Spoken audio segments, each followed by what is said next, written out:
Well, and I think I thought it was top four. I didn't know which one we'd be. I knew CSU would probably be one until someone beats them. They deserve to be up there. I think 2 through 11. I mean, you could pick. I know people are putting Air Force down, but they got a really, really good coach. So it's going to take her a little bit. Trust me, I understand how rebuilding goes, but they're gonna surprise some people. Anywhere in the middle, you just don't know. So, but we talked a lot about being the hunted and not the hunter, and how to respond to that because this group has never had that. Um, it goes back to, some of the teams we had in the past where, our expectations were always high. We knew where we were going to be picked, and then it's just time to go. But the most important part is where you finish.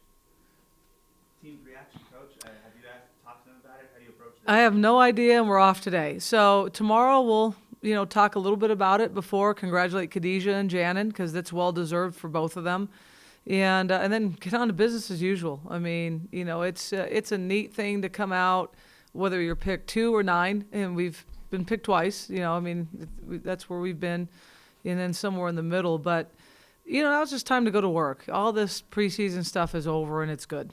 How much of preseason stuff, coach, is just like looking at statistics and then making rankings? Because if you guys look at, you say you lost 30%, you're scoring with Antisha, so we're gonna place them here because of that. How much do you think is based on just looking at numbers? I don't think any of the coaches do that. The media might. The coaches, I mean, we all go out recruiting, so we know who each other has and what kind of impact they can be, and then who lost what.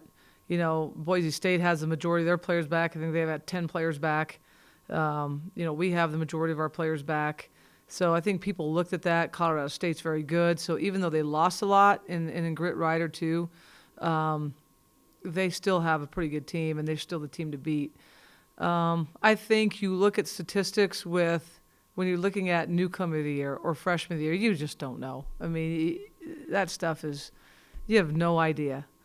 Even all conference. I think with Khadijah, it's very well deserved, but you just have no idea how that's going to play out. And you elaborate on that, like Khadijah being picked for all conference and Janet. Yeah. Well, Khadijah's had a great career here. She really has. Bryce and Khadijah, and even Alexa. Alexa had a great year last year. So our 3 seniors are deserved of every award they get. So it starts with Khadijah in the preseason. And I think she's helped us build a program and not just a good team. Those 3 seniors have. So all the success, hopefully coming our way, has been because of Bryce, Khadijah, and Alexa. They took a chance on coming here when things were not very good at all. And they stayed with it when things weren't good. And you give credit to players like that because players bail. I mean, let's face it. The transfer rates were phenomenal. And players will bail in a heartbeat, and these guys didn't. And now we've built a program that we feel can be competitive, and it's because of them and the staff.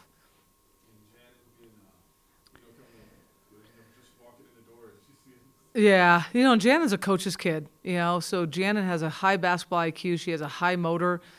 She's doesn't get handicapped because of her diabetes, and she just plays hard and has fun. Coach, just the kind of from the program standpoint, going from last year you picked 9th. I mean, an afterthought in the conference. Yeah. To receiving 7 first place votes. I mean, just your thoughts on the progression and how does it feel to? Yeah, it's a great question because that's what our vision was, and you don't know if your vision's going to be able to play out in this day and age, especially with all the work you have to do. I think a lot of schools like us, that's why they're going foreign for a quick fix. But we chose not to, and you take your chance. You really, really do. And we took our chance, and this is what we envisioned when we first took over. And it's fun. It's a lot of fun to be relevant again. You can have the optimism that you want, but we just didn't have the players the first year. I had a great group of seniors, and I'll never forget them. My second year, we were better, and we had a winning record. And, I think we came in 3rd or 4th. I couldn't remember. I think maybe it was 4th. But we were on the way up. My 3rd year, it was a disaster from all parts. And and I have no one to look to but me. I mean, I had to do a better job. And last year, there really wasn't all that much pressure because there was one or two things that were going to happen. You stay or you don't stay. And that's really what was it. So we worked as hard as we could. The players never wavered, never gave in, never succumbed to the negativity. And, I think Wise Pies was the greatest thing that happened to us because once it turned to Wise Pies Arena, we never lost a game in the pit. And that's a fact. So Wise Pies has been really good to us. And, I go as much as I can and get the noodles. And it's a great place. It's not as good as the buffet, but we found something here that we can hang our hat on. That's priceless right there. Coach, I'm interested to ask you, talk about how being picked second, going from 9 to second is just another mark in building a program. You guys have done a great job of recruiting to build a program. You mentioned the transfer epidemic in college basketball. When you're building a program like this, have you had to change the way you recruited as far as how transfers are working now and how kids are leaving inside? Do you guys change your approach as you try to build this program with recruiting? No, you keep the same way. I mean, you have to go with what you believe in. If there was a transfer that I really wanted to take this year, but we just didn't have any scholarships. And usually it's a kid that you've already recruited that went somewhere else and it didn't work out. And that was the case with this kid. And I was bummed. I couldn't take her, but obviously she's found a really good home. Transfers will work out, at times. At times you have to really do your homework. If you recruited that kid beforehand and then they transfer elsewhere, a pretty good chunk of what's the deal. But, if you have a transfer that you just see numbers and this kid did this and this kid did that, and you're like, oh, yeah, I'll take you. There's a situation with a young lady that happened to that I just saw a team just kicked her off their team.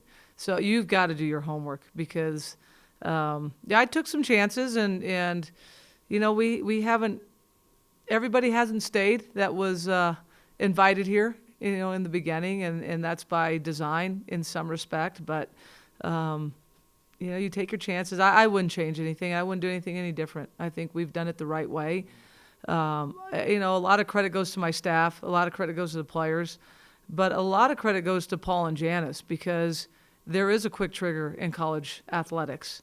And even in the middle of seasons, I mean, you see it. You see it when things aren't going well, and you see coaches in a contract year that's like, well, you know what, let's just cut ties now. And I give them a lot of credit because they stayed with me, and they believed in me, and it's a pretty cool thing. Coach, what about Wednesday? What do you want? Are you like, do you want to try to get some combinations going? You want to see how what you put in so far? Yeah. How you go about Wednesday? We're going to play everybody, and the combinations are important. Who works together with whom? There'll be some combinations that might be a disaster, and you just go, oh, geez. But that's what exhibitions are for. Obviously, we're not there to just play the game. I mean, you're playing to win. And but I think more importantly is where you're at as a program and what you need to do. And playing against somebody different is going to be eager as well. And our fans get a chance to come down and watch our kids play. Is it a big deal for the newcomers?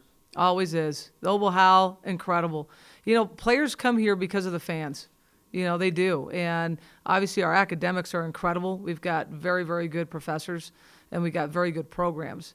I think we've done a good job, and the pit sells itself, but the fans sell our program. They really do. And that's the coolest part about those freshmen coming down the ramp the first time.